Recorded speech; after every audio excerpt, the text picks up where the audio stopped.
gosh. Oh my God.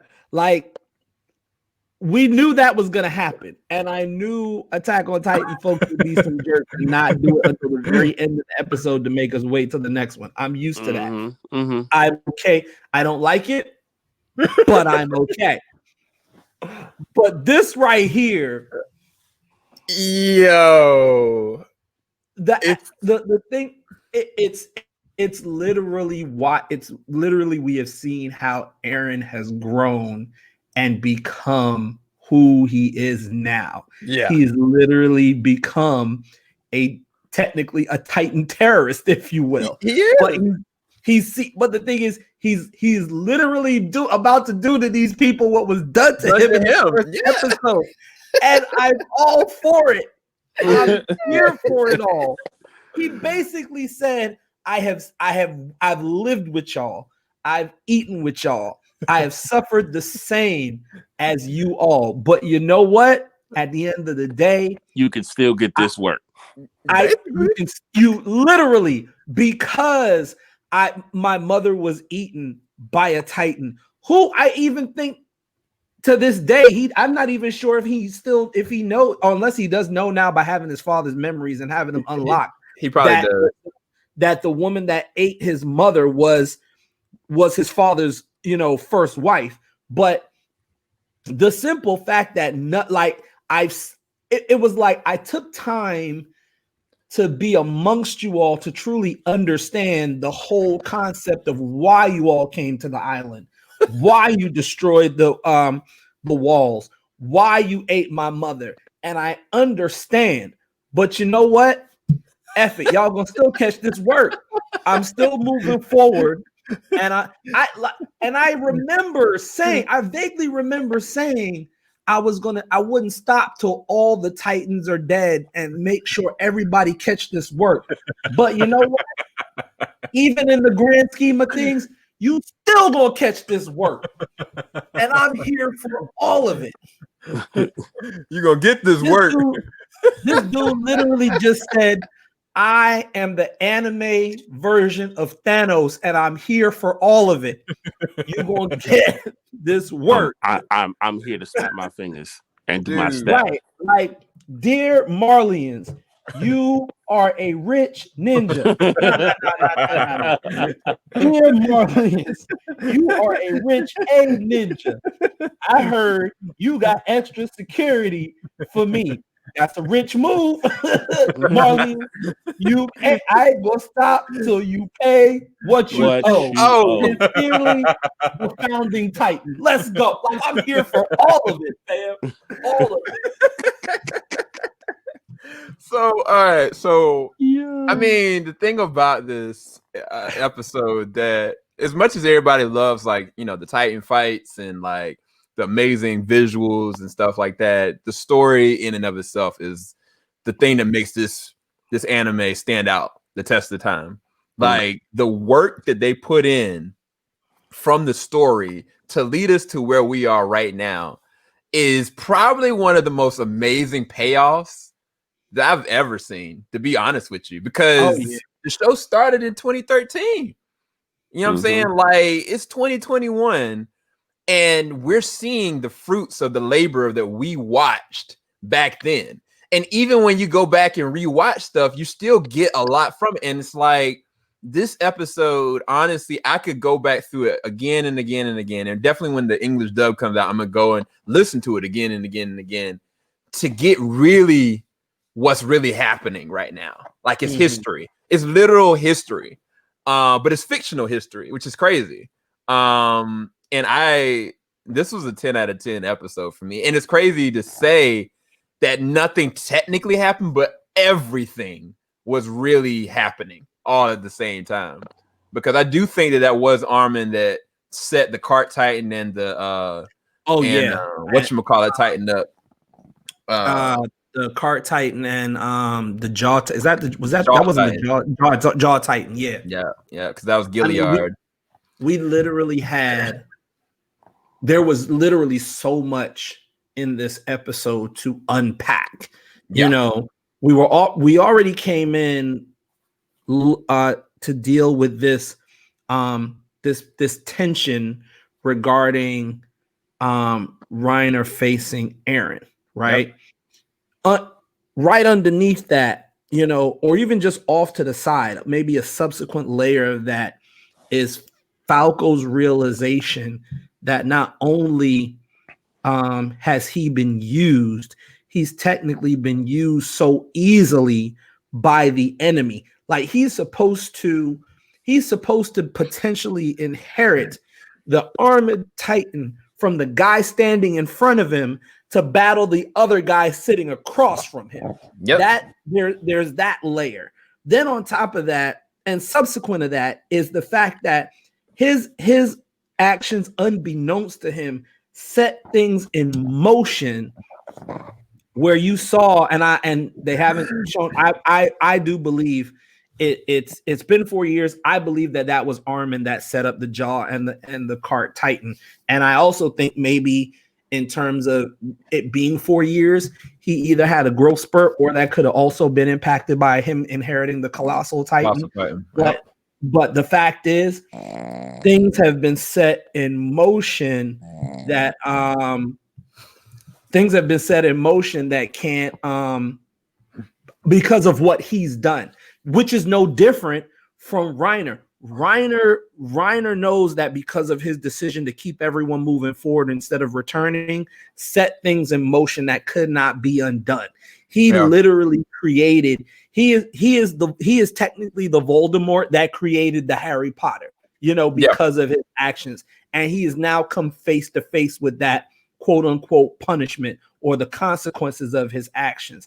Unbeknownst to that, of that layering, here's another onion called the Tybers, and this one particular Tiber is basically using his influence off of a falsified story to actually reveal to not only the Marleyans and the Eldians that, hey, what you have been taught and told for years is a lie. And not only has my family not been the heroes you think us to be, but the real hero of this story is the one you've called the leader of the devils across on Paradise Island. And not only is he the hero, but he put things in place to make sure what he wanted, which was just peace, to continue for well over a century until the Marleyans came to take the founding Titan power. And he's like, when it happens, take it. Based on our history, we owe you that anyway. There's that on top of which, at the very end, is the whole political satire of what folks are, of what's been building up. There's little hits of political satire in there that have just been expounded upon with this story, and what you see amongst like the military and looking for certain people, all that's coming to a head. And then at the very end, all that stuff comes down to the point of Eren basically letting Reiner know, hey, after everything we've been through, I understand. I'm just like you. You had no choice. You were a child. They sent children to do adults' work, and you didn't see any other option. I get that now. But here's the thing. I was a child. I was a child when I lost my mother. I was a child when I lost my father. I was a child when I inherited this Titan and the experience that came with it. And I have been put in this position, of my father's actions, but I was a child, and when I was a child, I acted as a child. I did as a child, but I'm sitting before you now, a man, and I've put away childish things. So just so you know, I understand why you did what you did, and we are the same. So I need you to understand that regardless of that, I'm moving forward to destroy my enemies. So the decision I make now is not as a child, but as a grown man, and I'm coming to get that work. That's what I love. That was this episode for me. I'm all for it. I'm all for it. Yeah, the Tybur part was just very. I was conflicted. I really was, because I was kind of like, this man, this Tybur, honestly might be able to convince these people to loosen the reins on these Eldians, or to at least find some kind of preservation of peace, or use, these people that are across the way that'll never come over as a catalyst for peace. The problem is the very last line, and he used that Aaron is that dividend.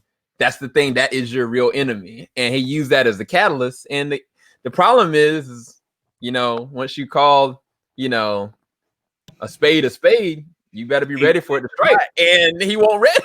He wasn't ready, because I was like, yo, why is Aaron sitting there listening to this whole entire thing? I was like, yo, we really don't know what this man Aaron is actually capable of, to be quite honest with you. The fact is, I haven't seen, and you talked about this time, we don't know the depths of what the founding Titan can really truly do, because I've never seen anybody, cut off a limb and just leave it there, and just like it's nothing. And this man, when he chose to, allowed it to just grow back like it was nothing. Like it just popped out of his leg like a daisy. And he cut himself already just to prove a point, and it didn't transform. So it's like, I don't know what they've been doing training wise for the past 4 years, but I think that they're more than capable of giving them that work. So I agree. I agree. I'm just not sure if that capability was part of the founding Titan. I think like you think that they spent the last 4 years training and getting a better understanding, much like we saw Aaron training how to master controlling, turning on and turning off the attack Titan, and mastering his hardening ability to fight the armor Titan. Yep. But I am not sure if that is related to the founding Titan, because remember, he can truly use the full capacity of the founding Titan when he is in contact, or is continuously in contact with someone of royal blood. When he punched Grisha's first wife in the hand, and he had some control. When Historia touched him, when her father wanted to steal the Titan, he got some of his memories back. He also got some perception and memories back when he held her hand at the Queen ceremony. So we've seen what is slightly possible with his interaction with royal blood. We have not seen anything happen when he's permanently in contact with royal blood. What we know, though, is that if he was to have some form of of someone, or contact, or continuous contact with someone of royal blood, who knows what he can do at that point, Yeah. And since it's the founding Titan, I wouldn't be surprised, and I've said this before, I wouldn't be surprised if he just didn't have full, complete control over the other Titans as a whole. Like, he could probably stop them from ever transforming, stop them from ever being Titans. If he wanted to, I wouldn't be surprised if he was to literally awaken every single Titan that created all 3 walls and just had them come over and wreck shop all across Marley. That's true, because even with the Tybur, he was like, look, if this man chose to, he could bring all of the Titans over. And the weird thing about the Titans that he showed, they all look like colossal Titans. I was like, what the flip are they talking about? What kind of imagery is this? So that's what brought me to my last statement, because I wouldn't be surprised if that was what they were showing us were all the Titans that were in the 3 walls on Paradise Island being unleashed by Aaron having contact with royalty. That's what that looked like to me. Because my thing is, we've only ever seen one colossal Titan, but the only Titans we've seen that was even remotely close to his height were the ones that peeked out of the wall in the earlier seasons. It's true. So I wouldn't be surprised if him having full access to the founding Titans power, he could literally shut this whole thing down and literally make Marley a target if no one could be a Titan anymore. But what I think Tiber's doing, which I actually think is a genius strategy, is he's making Eren the external public enemy number one. Yep. To where he's saying, let's put away this whole entire concept of Eldians are less than Marleyans and other clans are less than others. We need to come together as one unit globally and unite against Eren and these folks. Eren is the real enemy. And in doing that, he may actually end this century plus years of Eldians being, dealing with basically systemic racism. Yeah. I mean, it's just unfortunate. If he's not the Warhammer Titan, he's about to die. I still think that he might actually be a Titan. But it's just gonna be it's gonna be gruesome if this man ain't and he just about to get eaten. Eren literally went right for him. Straight up. So anyway, we're gonna end it here. Let us know in the comment section below if you guys enjoyed this episode. Ant, are you still there? Yes, indeed. I had kind of a dumb question. Go ahead, go for it. Can a founding Titan basically make other Titans make a wall? Is that what was told in the thing today? That's what the king did. That's what the king did. He took all the different Titans of his fruition and made them do hardening, and that created the wall and the barrier around everything. Mm-hmm. So yeah, technically, did we just find out this episode, or was that a known thing from before? Yeah, it was known. It was just the difference is what we got in this episode. We got the full history, and that's one of the reasons I'm gonna have to go back and see this episode again, because some of it I'm just so hyped up and amped up about the conversation between Rainer and Eren that I was like avoiding what the other conversation was going on with Tiber. But yeah, we finally got a real true history lesson from both sides of it. Right. But yeah, y'all got any closing thoughts on the episode? Yeah, for me, that was epic. That was absolutely epic. I loved it. I gotta go back too. Yeah. Ty, we can't hear you, bro. Can you hear me? Am I good? Yeah, now I can hear you now. Okay. Yeah, my bad. So my one question, which is kind of like my food for thought, now that we've seen Annie, even it's in a flashback, Annie is considered the female Titan. So the question I have is, if someone inherits her power that's not a female, does it remain the female Titan? Because all these Titans are supposed to be inherited by whomever, but Annie's is literally considered the female Titan. So does he become a male Titan? So does it become a male Titan? Like what is the deal? So I mean, the way that we've been told, as far as the way the Titans are, of the 9 anyway, if one of them dies without it being passed on, it's just going to go to someone random. But I would think, as far as her, it would go to a female Eldian. That's what my assumption is. I don't know. I don't. That goes back to what we were talking about before. Say, hypothetically speaking, Eren ate Annie, then he would inherit her quickness and her agility, right? It wouldn't be so much like her just being a female Titan. I assume that they called her a female Titan because of her attributes, and they just gave her a code name. But it seemed like she has more of a advantage with her reflexes and her speed and her capability. I feel like that was her real difference. Well, the reason why I even bring it up, though, because her physical attributes as a Titan were female, but more so like the female version of the armored Titan without the armor in terms of looks.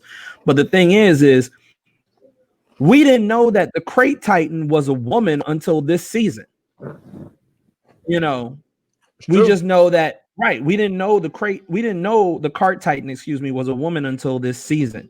You know, any other female Titan we've seen in the series were just, I mean, they just looked like regular Titans. They weren't part of the 9. And then if you look at Ymir, well, not Ymir, but Ymir that was amongst them that accidentally ate old dude and became the Jaw Titan. She didn't look anything female, really, when she transformed. She just looked like a shorter Titan that was able to attack and everything. Looks nothing like the Jaw Titan as we see it now. But even then, I think if we saw the Jaw Titan when Ymir had it and didn't know at the time that it was Ymir, we would have never considered it being a female. The one of the 9 Titans that actually looks like a female is the female Titan. So the question that comes to me is, if and mind you, I understand, like, if Eren was to inherit her power, I agree with you, it would be the attributes, because as we've seen, he's inherited the founding Titan as well, and we don't see anything. We just see the attributes when he's able to get in contact with royalty. But I'm wondering if someone was to inherit the female Titan that was male, just a regular Eldian that became a Titan and then devoured Annie, would the female Titan still be the female Titan, or would it be the male Titan? You know, or what have you? Like, what I wonder what that would look like. I've just been curious about it because it's the one Titan where they don't talk about ability versus talking about the gender of the actual Titan. Yeah, I would assume personally that it would look like a female, whether it's a male or a female, if that's the case. If we're going off of that logic, based on what we've seen, then say if Levi got that Titan, then it would look like a female. That's what my assumption. If we're going off of the way that these things, the attributes are. Yeah, I could see that. I think it would probably end up being, a male Titan. Or what would be even more interesting is if it's the one Titan that cannot be used by anyone other than a female. That would be pretty cool too, actually. That it would be the one unique Titan where they get all these abilities, but to really access them all, it has to be a female that inherits it. Much like in order to access all of the founding Titan, it has to be someone of royal blood. You know? And y'all manga viewers out there, please don't spoil this for us. I'm just saying, we don't want to know. We're just hypothesizing. Yeah. We don't know. We haven't read the manga. And that even means you, Sam. We're talking to you too. Anyway, we're going to go. Hope y'all enjoyed this review, and definitely go and check out our Patreon if you want to see a crazy reaction. And we'll be back next week. Peace, guys. Peace.